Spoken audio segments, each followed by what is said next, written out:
Greetings, everyone. This is Terry with God's Tender Mercies.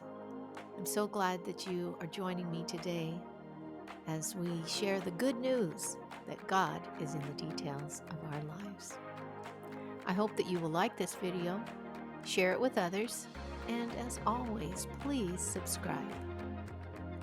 Today's video focuses on tender mercies of protection, particularly when we unknowingly get ourselves into predicaments and we need the Lord's merciful attention to deliver us. The first story comes from my friends Dan and Nancy, who found themselves in a nerve-wracking situation on what should have been a very special day. Well, good evening. My name is Dan. This is my wife Nancy, and we're going to Hello. talk. We're going to talk a little bit about the day we got married. Actually, the day before. Day before, yes. So we were both living in the Portland, Oregon area, and our temple was Oakland, California. So the day came, and we're heading down to Oakland.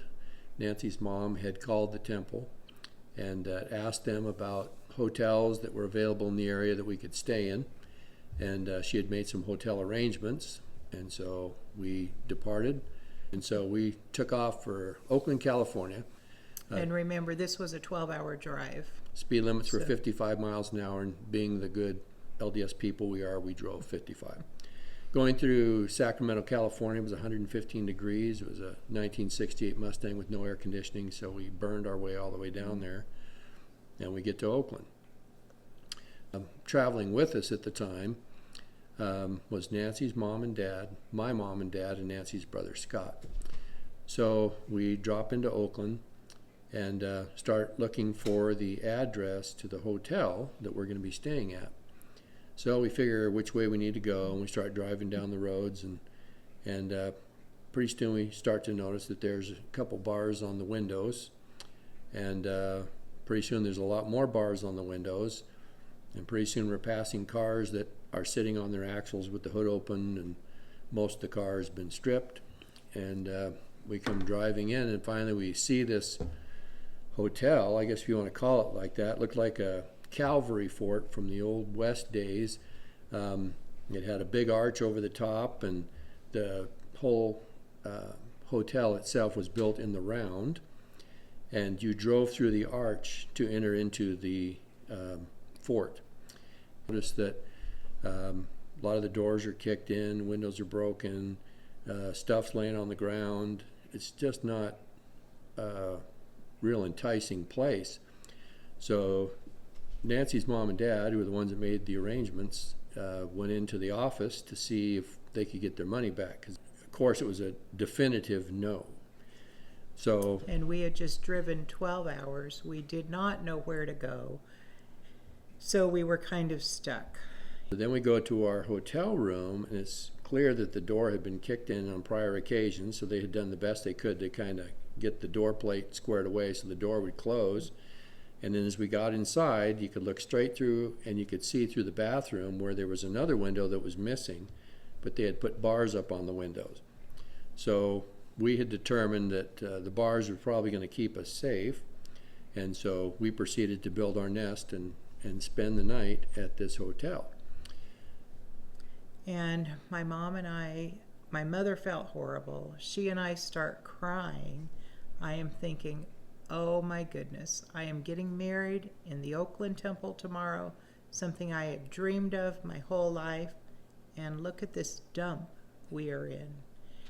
We went to bed, slept a little bit, and we were very, very grateful when we got up the next morning. Our cars were there.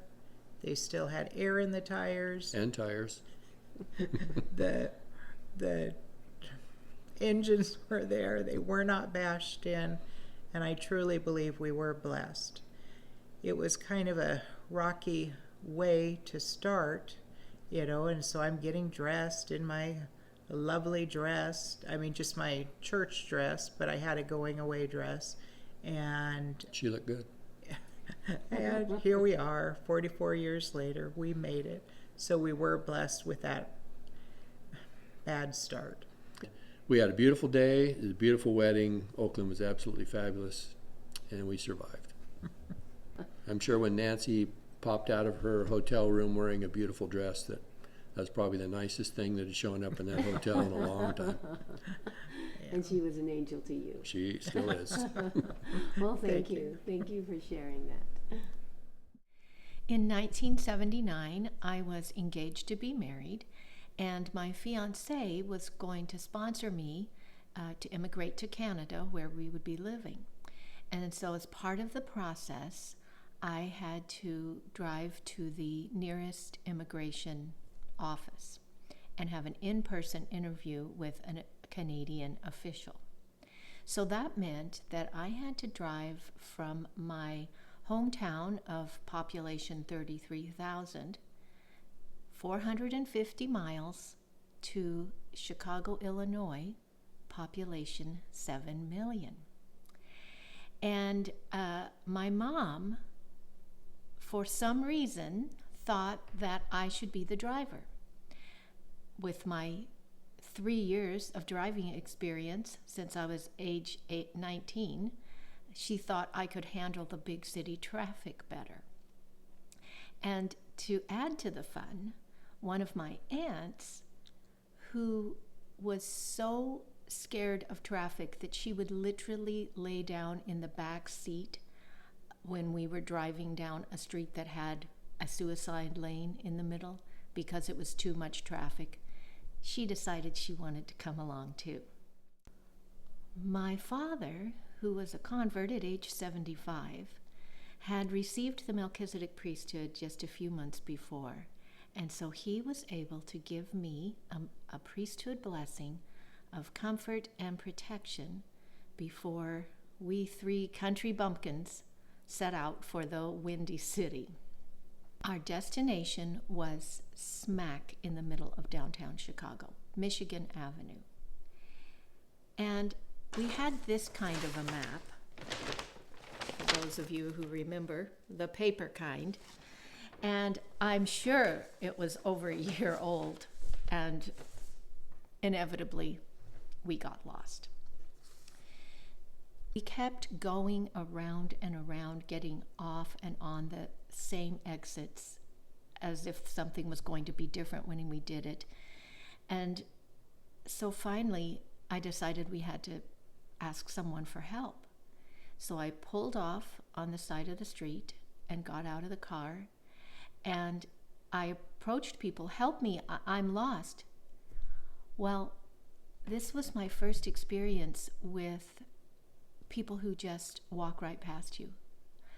Didn't look me in the eye, heads down, wouldn't acknowledge that I was there. I felt like I was invisible. "Help me, I need directions." Nothing. So after a few minutes of that nonsense, I just got back in the car and said, "They won't speak to me." So back on the freeway we went, and I saw an exit sign where there was a police precinct. So I thought, well, shoot, I'm going to pull off here because surely in a neighborhood with a police department, we will be safe. So now I know that those of you who've been to Chicago or any other big metropolitan city are laughing at me right now, but this is what I thought. So we pulled off. I pulled into a vacant lot, and here we all were, the 3 of us, looking at this map like we were going to get some new information from it. And then I heard a tap, tap, tap on my driver's window. And so I put down the map and I looked over, and there was a police badge right in my face. And a voice said, "Roll down your window, please. You are in a very bad part of town. I can see that you need help. Please follow me out. We'll get to a safer place, and then I can help you." Oh my gosh. We were saved. Thank you, officer. I bless him to this day.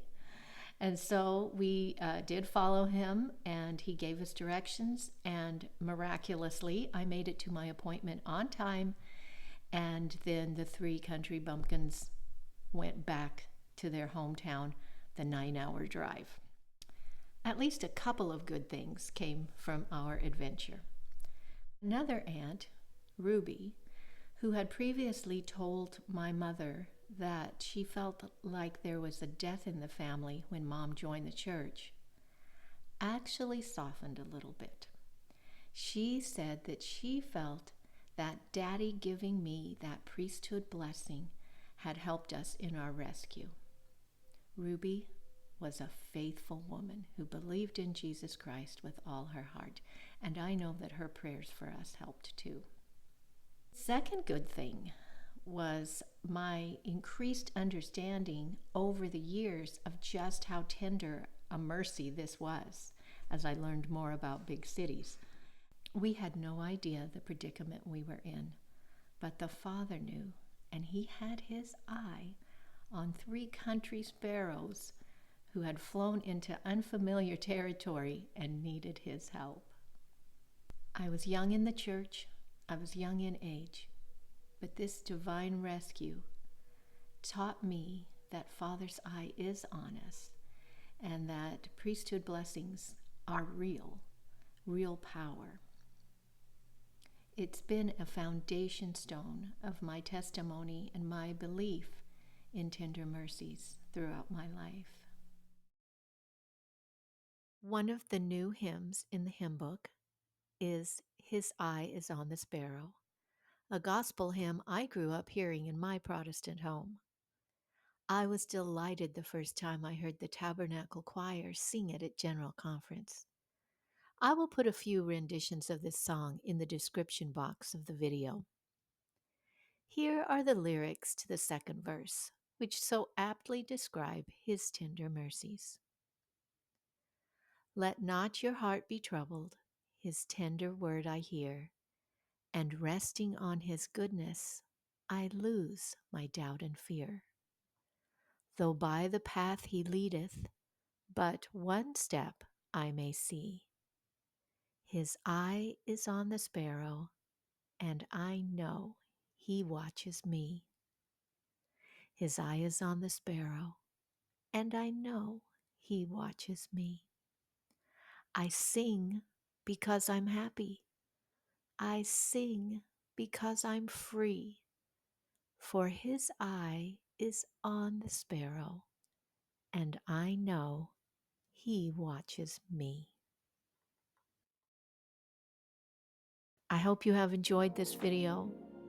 I hope that you have thought of tender mercies in your life when the Lord has protected you and those you love. Please share it with others and subscribe, and we'll see you next time.